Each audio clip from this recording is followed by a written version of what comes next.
Hello everyone, welcome to my channel competition tips by अल कुमार। आज हम कर रहे हैं द लंचन के कुछ एमसीक्यूज़ और ये अगर आपको वर्क देखना है तो मैंने प्लेलिस्ट में ये आपको मिल जाएगा। मैं ऑलरेडी इसको अपलोड कर चुका हूँ, तो देर न करते हुए चलिए स्टार्ट करते हैं।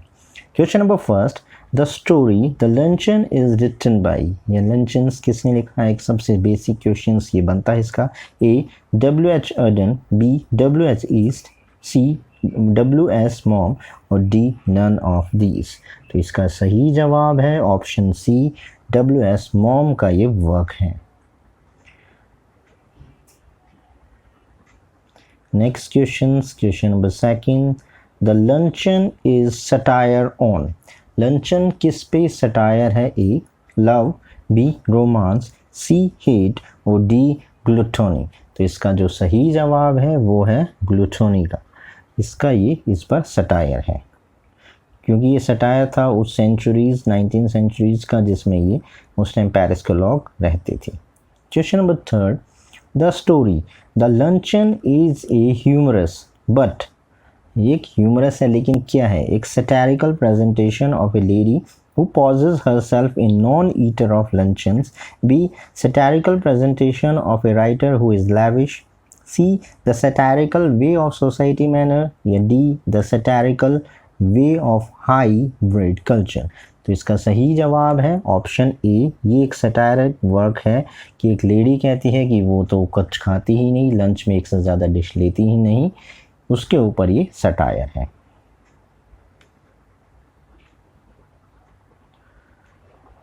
Next question number 4, the luncheon offer a satirical representation of. ये किस पर रिप्रेजेंटेशंस करा गया था सैटारिकल द लंचन्स का? ए सैलन सोसाइटिक कल्चर्स, बी हाईब्रिड कल्चर्स, सी हायर लवर कल्चर और डी फैशनेबल कल्चर्स। तो जो इसका सही जवाब क्या है? इसका सही जवाब है सैलन सोसाइटी कल्चर्स, यानी कि उस सोसाइटी थी जो अपने आप को दिखाती थी कि किस तरीके से वो कुछ खाते नहीं है, हम तो कुछ लेते ही नहीं है, हम तो कुछ पीते ही नहीं है, लेकिन फिर भी मैं एक खा सकता हूँ, ऐसे क्या कहकर वो सब कुछ दूसरे का खा लेते थे और खाते ही रहते थे और दूसरे को कहते थे कि लोग बहुत खाते हैं। Next question number 5, What is the name of the lady in the story The Luncheon? The Luncheon में जो लेडी है एक, उसका क्या नाम है? ए कैथरीन, बी शैली, सी मैगी और डी नॉट मेंशंस। तो इसका सही जवाब है नॉट मेंशन, क्योंकि द लंचन में सिर्फ उसे लेडी या द गेस्ट कहा गया है, उसका कोई नाम मेंशन नहीं किया गया है। Next question number 6, Which story begin with the line I caught sight of her at the play and in answer to her beckoning I went over darling the interval and sat down beside her। यानी मैंने उसे play के दौरान देखा और उसने मुझे इशारे से बुलाया और जब इंटरवल हुआ तो मैं उसके पास जाकर बैठ गया, उसके बिसाइड मतलब उसके साथ में। ये किसकी लाइन है? ये A the luncheons, B the diamond necklace, C the fly, D the gift of Magi. ये लाइन है द लंचन की और ये शॉर्ट स्टोरी है द इंसिडेंट है, ये इन्हीं लाइनों से स्टार्ट होता है, यानी कि फर्स्ट लाइन ही है द लंचन्स की ये। Next question number 7, today she weighs 21 stone, this is the last line of. ये लास्ट लाइन है कि आज उसका वजन 21 स्टोन है। A the diamond necklace, B the gift of Magi, C the fly और डी द लंचन्स। तो ये सही जवाब है लंचन की ये लास्ट लाइन है। कहता है मेरा कि बदला पूरा हो गया, जो कहती थी कि मैं कुछ नहीं खाती, मैं एक चीज़ से ज़्यादा नहीं खाती, आज उसका वज़न 21 स्टोन लगभग 130-140 kg की वो है, जबकि वो तो कहती कि मैं कुछ खाती ही नहीं हूँ। Next question number 8, where did the author catch sight of lady. यानी कि वो जो लेडी दिखी थी ऑथर को, वो कहाँ दिखी थी? हम ऑलरेडी एक पहले लाइन हम डिस्कस कर चुके हैं। A at theatre during the performance of a play, B in the market will shopping, C at a party in the aunt house या डी इन द पार्क। तो इसका सही जवाब है वो थिएटर में जब वो देख रहे थे, परफॉर्म हो रहा था प्ले, उस टाइम उसने देखा, उस टाइम उससे मिला था।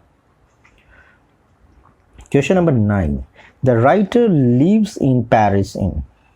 यानी कि जो राइटर था वो पेरिस में कहाँ पर रहता था, कहाँ पर निवास करता था? A a big apartment, B a big palace, C a tiny apartment और D a small cottage at the beach. तो इसका सही जवाब है ए टाइनी अपार्टमेंट में वो रहता था जहाँ पे जिसके पास में एक सीमेंट्री भी दिखाई देता था। Next question number 10, how many year before they had met, A 25, B 20, C 21 और डी 22। तो ये जो कहानी है वो कितने हैं, 20 ईयर के बाद वो उससे मिलता है, यानी कि 20 साल बाद। Next question number 11, where was the author living in those days, यानी कि उस टाइम वो कहाँ रहता था, A London, B Paris, C America और डी इटली। तो इसका सही जवाब है वो पेरिस में रहता था, एक टाइनी अपार्टमेंट में, और जिसके पास एक सीमेंट्री दिखता था। Next question number 12, the lady is going to spend the morning at the Luxembourg and like to have a little luncheons at Foyt, B at Foot, C at Fit या D at Fox Sisters। तो वो जो lady थी अपने सुबह Luxembourg में बिता रही थी और वो उसके साथ लंच करना चाहता था, कहाँ पर, एट फोइट्स में, जो एक रेस्टोरेंट था at the Foyot. Next question number 13, who lunch at the Foyot, कौन लंच मतलब कौन गया था लंच करने फोइट्स रेस्टोरेंट में, A the lady, B the author, C both A and B और डी नन ऑफ दीज। तो इसमें दोनों गए थे, यानी कि लंच सिर्फ इसमें दो ही कैरेक्टर हैं, एक लेडी है एक ऑथर है, तो वो दोनों ही लंच के लिए गए थे। Next question number 14, Foyot is a restaurant where, जो ये फोइट्स रेस्टोरेंट था वो कहाँ पर था, ए यहाँ पर कौन आता था, A the French senator go to eat, B the Roman senators go to eat, C the Italy senators go to eat या the British senator go to eat. तो इसका सही जवाब है the French senators go to eat, यानी कि जो French के सेनेटर्स थे वो यहाँ पर खाना खाने आते थे, ये यानी कि एक एक्सपेंसिव एक प्रेस्टिजियस रेस्टोरेंट था। Question number 5, how much friends have the writer in the beginning, यानी कि स्टार्टिंग में जब ये शॉर्ट स्टोरी स्टार्ट होती है तब राइटर के पास कितने पैसे थे, कितने फ्रांसी जो रुपीज़ जो गोल्डन फ्रेंड्स थे कितने थे, ए 50 फ्रेंड्स, बी 70 फ्रेंड्स, सी 80 फ्रेंड्स और डी 90 फ्रेंड्स। तो इसका सही जवाब है 80 फ्रेंड्स, उसके पास टोटल 80 फ्रेंड्स होते हैं। Next question number 16, how much did he guess to cost the luncheons, यानी कि उसने सोचा था कि कितनी कोस्ट होगी एक नॉर्मल लंचन्स की, ए 10 फ्रेंड्स, बी 15 फ्रेंड्स, सी 20 फ्रेंड्स और डी है 30 फ्रेंड्स। तो इसका सही जवाब है 15 फ्रेंड्स। उसने सोचा था कि जो नॉर्मल खाना होगा, नॉर्मल लंच होता है, वो कितने का होगा, 15